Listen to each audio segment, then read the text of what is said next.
Good morning. It's Stacy from PeonyLaneDesigns.com. Have you subscribed to the channel yet? If not, click the little blue button. Don't forget to click the subscribe button, comment down below, like this video, and click the bell icon to be notified.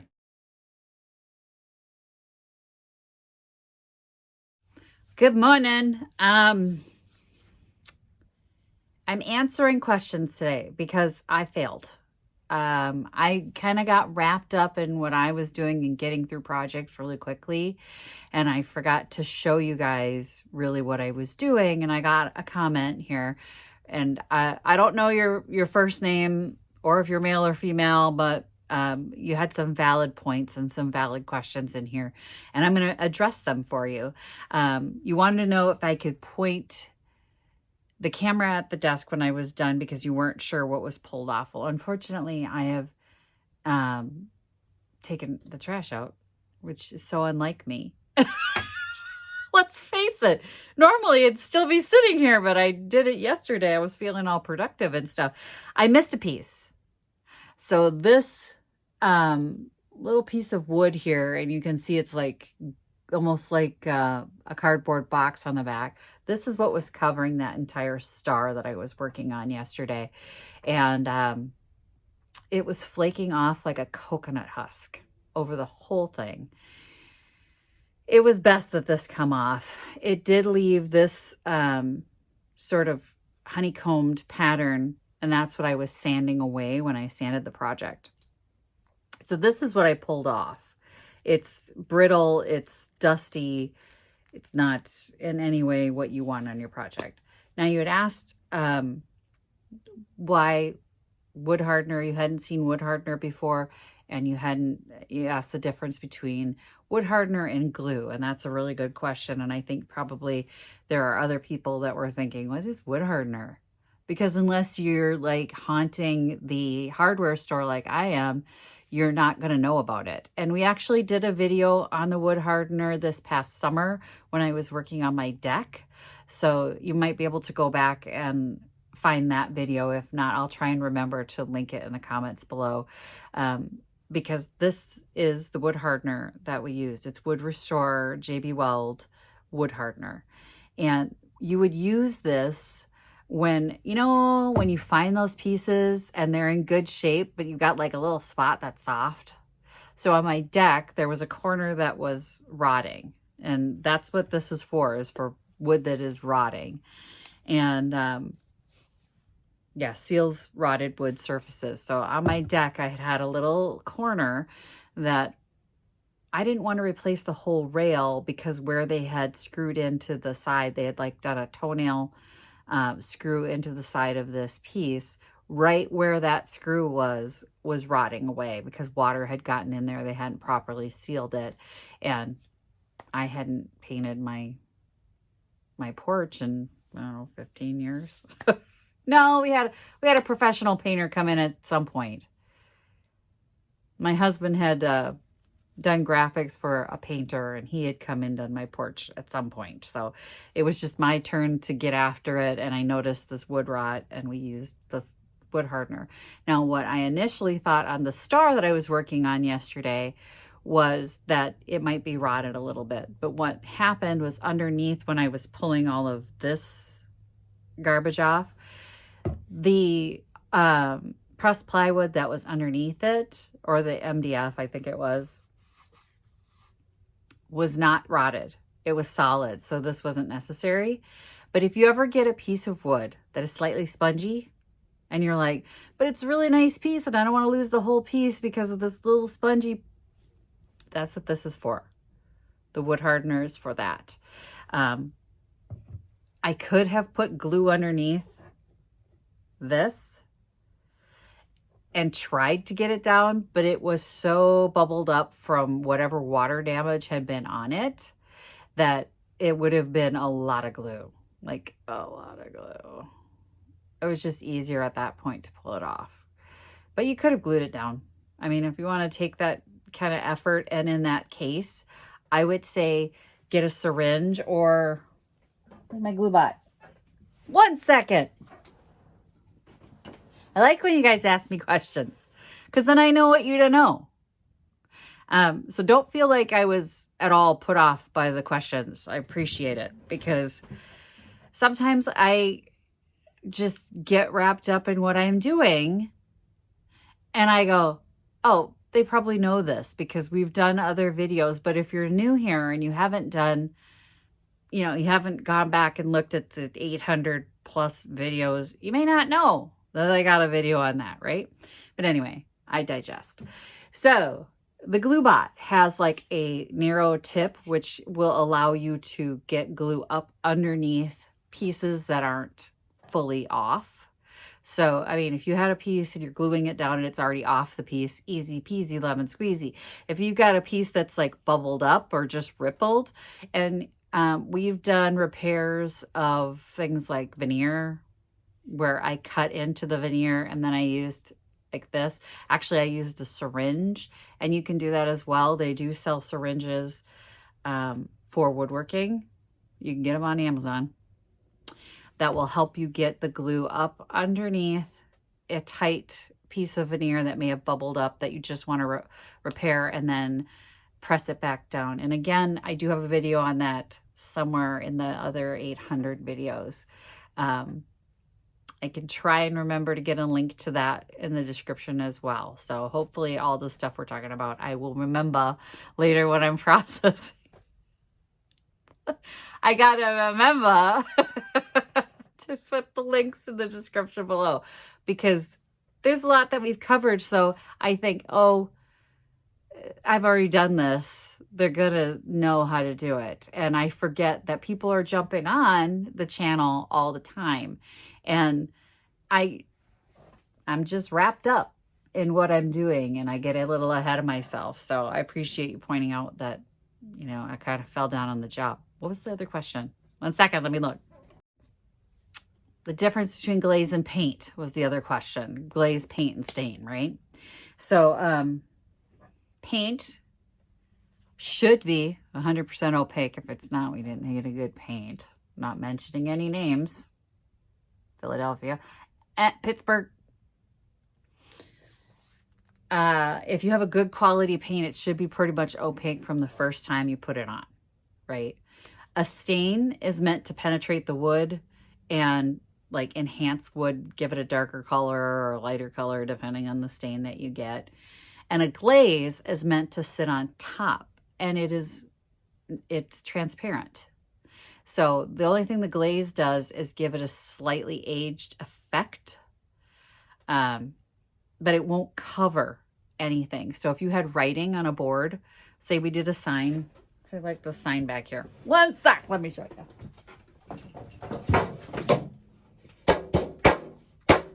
We got to redo this anyway. So why don't I show you? We'll do a demonstration. Okay, hang on. I'm going to flip you guys around the tabletop so you can see what I'm talking about. But the reason why this sign has to be redone is because I did it upside down. Here's the hanger. And it doesn't hang right. So this is how it hangs. I know, I biffed it. So this is going to get a new paint job anyway. So let me show you the difference between the paint and the glaze. And hopefully I've got a little stain somewhere and I can show you that as well. Okay, but let me get you guys flipped around. Okay, so I've got glaze, I've got paint, and I've got stain, but this is a metal piece, so the stain's not going to do much except affect the paint. I'll get a piece of wood and I can show you. Let me get a sample piece of wood.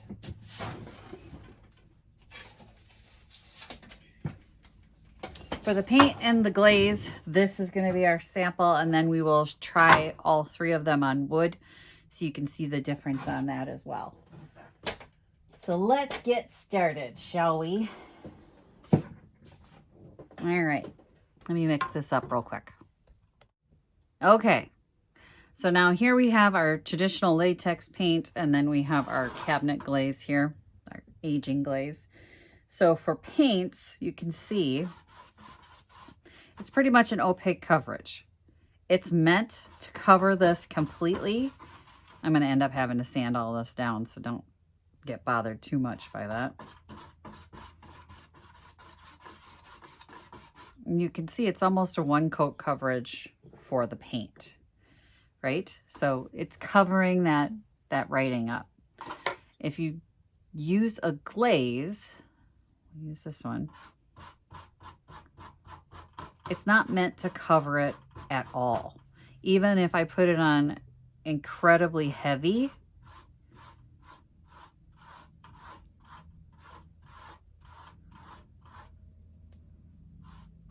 it's not going to cover it.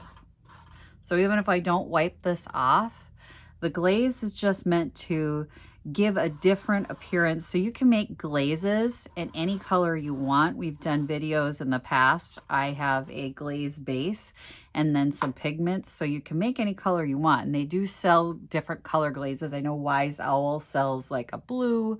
They sell dark reds. They have all different kinds of glazes. I just tend to like this brown aging glaze.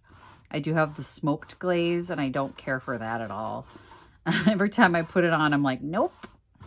I just like this warm glaze better. But a paint would have covered that piece in a totally different color. So I would have either been painting it brown and then the color would be sitting on top like this and covering. And the glaze just did this. It darkened up where I sanded on the wood and made it look like it wasn't a brand new piece of wood. So let me show you. Let me get wood. All right, now we've got a little cedar shake here that will give us a pretty good example of what I'm talking about. So the star that I was working on had particle board, but it's the same principle. Wood is a porous material as opposed to that metal that we were working on. So you'll see the difference now when I use the paint and the stain and the glaze. So we'll try the stain on this as well. Let me dry my brush. Go away, water. Oh, water. Okay. So if this were the star and I put paint on it, you can see it would have just covered it. If I had used a brown paint, you'd notice it was a brown paint. Believe me, you can tell the difference between something that is painted brown and something that is stained brown. Here's the glaze on top of the raw wood. You can still see the veining in the wood here. And then with the glaze, what I did yesterday was I wiped it off like that. So you see how you can see the grain? You can still see the grain. So stain would have probably given me the same look.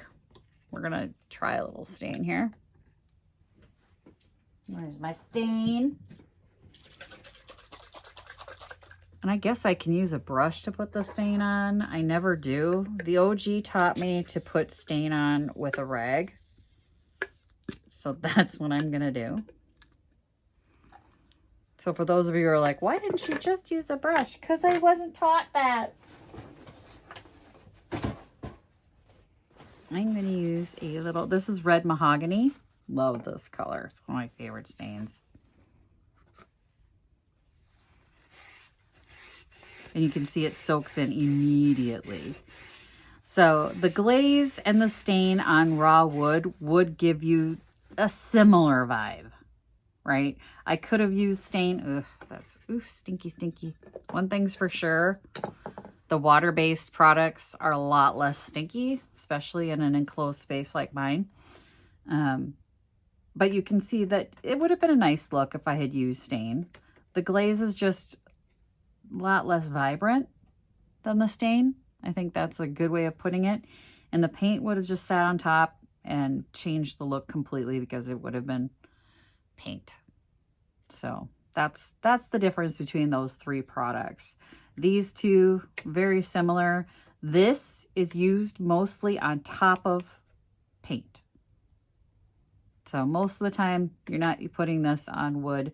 I just used it yesterday because I wanted to just take the newness off the sanding that I had done. I could have done something like this, but that definitely would have changed the color instead of just darkening the piece. It's Still would have been pretty. Either way, would have been pretty. Let me get these closed up before I make a huge mess. Okay, so hopefully that answered a lot of those questions. If it didn't, reach out and let me know. I appreciate when you guys go, hey, can you talk about this? Or can you tell me more about this? Because it helps me with the channel. So when you're sitting here and you're by yourself and you're doing this and you've been doing it forever, you just kind of get lost in what you're doing and you're not really thinking about, well, maybe they don't know what this is. And I'll throw terminology out there. And I've had people reach out to me privately, and I appreciate you doing it in the comments, because if you're asking the question, then somebody else is probably wondering too, like, what's the difference, right? You don't know until you know. And I tell people that all the time. Like, I've heard teachers of all things talk about their students being so stupid. And I'm like, no, they're not. You don't know until you know. Like, I think we kind of forget that everybody doesn't know everything that we know. Part of it is that I don't want to assume that you don't know anything.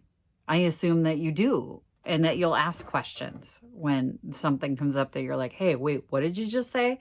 Like, I've had people reach out and go, you talk about wiring a lamp, and can you show me how to do that? You talk about wiring this or doing that. And it's like, yeah, I would love to show you that. So I appreciate the comments and you letting me know that I didn't do my job. And I'm very sorry I didn't do my job. I apologize to you guys for watching yesterday's video and going, what is she doing? Sometimes we're just having a little fun here. But if there's something that I failed to show you, then I'm not doing my job. So I appreciate that. And if there's things that we haven't talked about on the channel, like, hey, do you know anything about this product or how to do this? Or tell me, because maybe I do, and I just haven't thought about doing a video on it. Any feedback like that is very helpful. It's very helpful because it's really hard after all this time. Because like I said, there's like 800 videos or something like that where we've done a lot. And I feel like I can't do that again because I don't want to repeat myself. Although some of those really old videos suck so hard. Like, the lighting was bad. We didn't have good lights. I don't even know why people in the beginning subscribed. Even my parents didn't subscribe. That's not a joke. That's not a joke. I had to force them. Like, hand to the keyboard. Force them to subscribe. Anyway. Yeah, some of those old videos, maybe I should redo some of them because the lighting was bad and it was what it was. I wanted to share information with you guys, but it was bad. It was bad. So anything you guys think that I didn't fully explain, don't feel bad saying, hey, you need to talk about this more. Or, hey, can you do a video just on this? Because I'll do it. I'm happy to do that for you guys. So I appreciate the questions and hopefully I answered them. I'm sorry I threw all that stuff away. So I could show you what I pulled off there, but it literally felt like coconut husk. Like the little hairs that were coming off of it. So if you pick up a coconut at the grocery store, that's what it felt like. It had to go. But yeah, I probably should have showed you all the crap I pulled off of it. So I even got a new garbage bag. I was like, it's not even in the garbage bag. It's garbage day. That's why I took it out. It's down at the curb. I mean, I can't even go get it. Darn it. The one time I'm efficient and actually take my garbage out. Somebody wants to see something that I threw away. Oh, I apologize though. I really do. This channel is for you guys. It's not for me, so if there's something that you want to know, ask. Don't be afraid to ask me. I'm not going to feel offended. I'm not going to feel like that's just stupid. No, there's no stupid questions. Nope. You don't know until you know. I mean, my dad patiently because I'm not a good student, patiently sat with me and explained a lot of what I know. I mean, everything that I know. And I would say, why are you doing that? Why are you doing that? Why are you doing that? Why are you doing that? Why are you doing that? Why are you doing that? And I mean, it must have just been really annoying for him. Now that I have a child, I feel like I should maybe apologize to the OG.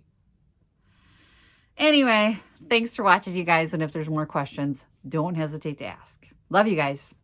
Bye. Visit my blog, peonylanedesigns.com, for more tips, tricks, and inspiration.